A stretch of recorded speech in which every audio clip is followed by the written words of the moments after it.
Yeah, this is not gonna work on my phone. Uh, anyway, hey everybody, this is Retrokid Retrokid. Wow, I botched my own name. Retrokid Reviews. Hey everybody, sorry for that. Long story short, I'm not doing my usual theme of like whatever. I guess 2.5 months of nothing but retro reviews. My bad in advance for that. Seriously.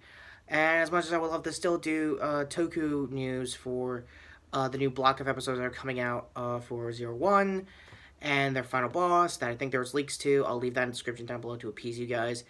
That being said, I'm mainly going to be doing TV news and a quick announcement to my final, I guess, review for this, my version of quarantine because personal life wise, I am tested negative. Awesome there. After realizing this thing, you know what? I don't want to get into the news. Honestly, I think we're all getting sick and tired of talking about COVID-19. Just stay at home if you have it, and if you have family that wants to protest, vote against Trump. I don't know. My personal politics is very, very left, but not too left. Long story there. Uh, what am I here for? Well, I'm here to do TV news, and for the first time ever, I might do something also TV related, not as a review, not as a retro review, but an editorial. That might happen next week. So, that aside, let me do my quick thoughts on The Mandalorian Season 2. I did a couple of episodes, cards of that review as well. It's really good. I highly recommend rewatching it. I rewatched a few episodes during May the 4th be with you weekend. I think this is still happening. I could be wrong. Time is kind of sort of coming back into shape with my mindset now that I gotta go back to work later this week. Anyway, that being said, what have I loved about the show, aside from Baby Yoda? The Mando himself is actually awesome. I completely forgot the Game of Thrones actor who played him. Uh, the ending is awesome. Again, I probably covered it in either the main review itself or the end of the year playlist end of the year review. So card either one of those. Um, yeah. So season 2 related news. We're actually pretty decent. Nothing really crazy. They just got renewed for that and a season 3 because I think whatever they were writing, whatever they were shooting was backed in advance. So that's awesome there. A thing I think I found out through Double Toasted earlier today, no card too, I'll leave the link down below if you guys want to hear their quick thoughts on the news, is that Boba Fett might actually make it to the cast. He's not the only legacy character that's coming back. Ahsoka from the Clone Wars series. Sorry to say, I personally never seen all of Clone Wars. I only saw the Genndy Tartakovsky shorts when I was a kid. I remember the movie they tried to make after that. The show itself definitely got better over time. I think Cosmonaut Variety Hour said it better because he's a huge fan of the series. So thing there for his quick breakdown of season 7. I'm gonna follow his advice and go with the last 4 episodes like everyone's doing because those last 4 episodes are spoilers happening during the actual events of episode 3. So less of the better. So far so good, right? A lot of good Disney, Star Wars TV news. Oh, wait. They're trying to bring Boba Fett into this. I am a huge fan of the character as an action figure, and if it was a toy review, I would be breaking it down like everybody else. Same for Mando, same for most of the cast. I would personally love both Mando and Gina Carano's characters as figures. They are totally awesome, definitely worth the time.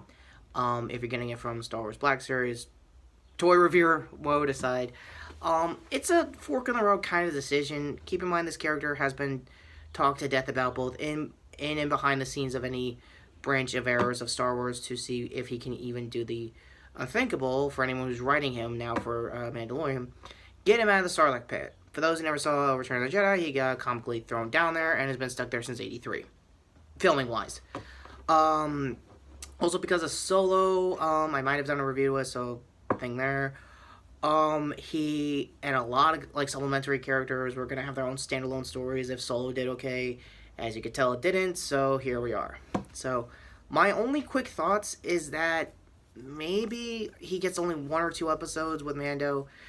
Keep in mind, I felt like it was more like not really an ensemble, maybe like a vignette kind of story with Mando. He just goes from planet to planet and gets like guest characters, and they all come back at the end of the season if he's that screwed, like it was in season 1.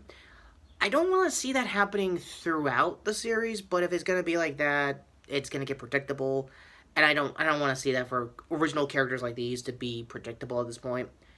So yeah, for Boba Fett himself was replaced when the prequels during Attack of the Clones. I might have briefly mentioned it in my prequels review, so again, thing there if I haven't already done that. And if he does come back, that would reconfirm a lot of prequel theories, and I think extended universe novels that he did eventually grow up to look like his father, and thus making the prequel story canonized a little, not much. I don't know. I was really more interested in the original characters they got going on here. Maybe he can gel with everybody here. I could be wrong. Then again, we don't know. That's my thing.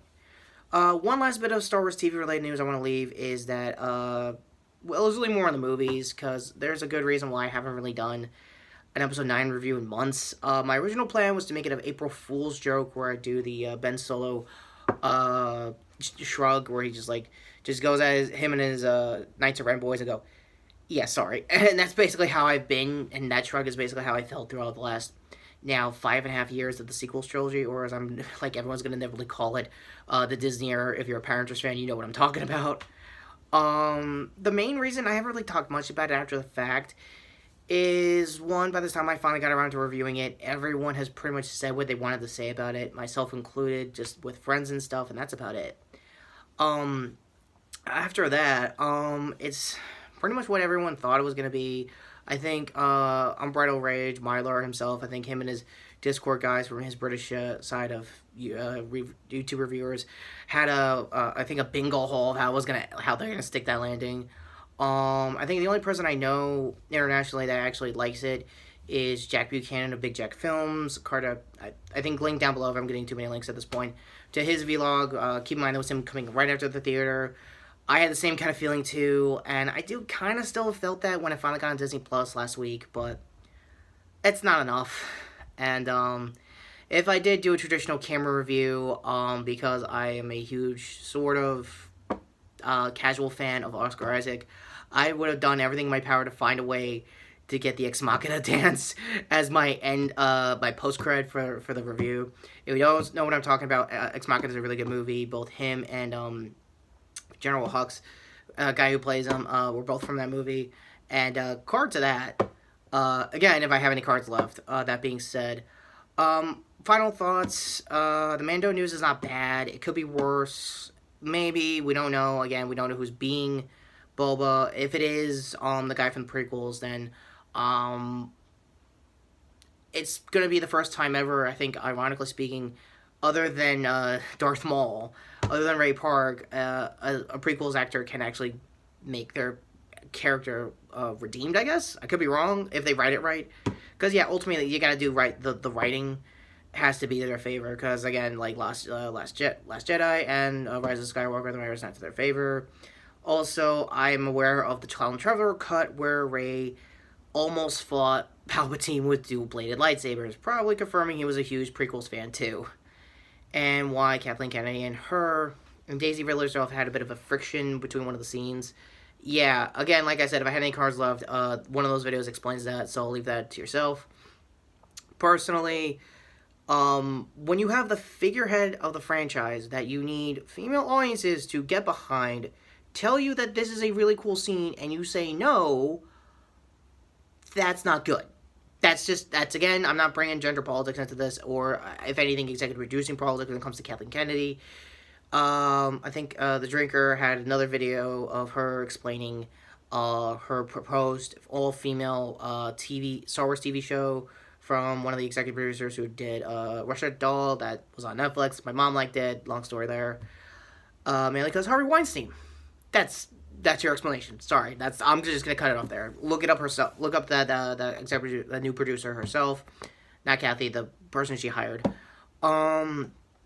I guess my voice cracking aside, that's really my quick thoughts on everything Star Wars since the Rise of Skywalker, and I'm still hyped for the Mandalorian season 2. I will definitely do my best to get a trailer react when all of this craziness we live in now is over and we can finally actually look at cool shit again, myself included.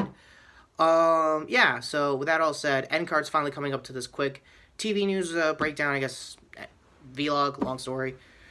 Other first-hand here to my previous review, which I totally forgot. It was probably, my quick news on Mortal Kombat Aftermath. Other hand here to, I think, my Toku review for Lost Galaxy. So also center here to my shirt to sub to the channel, hit the notification bell for more TV related content and to be notified when my first ever retro editorial for 13 Reasons Why.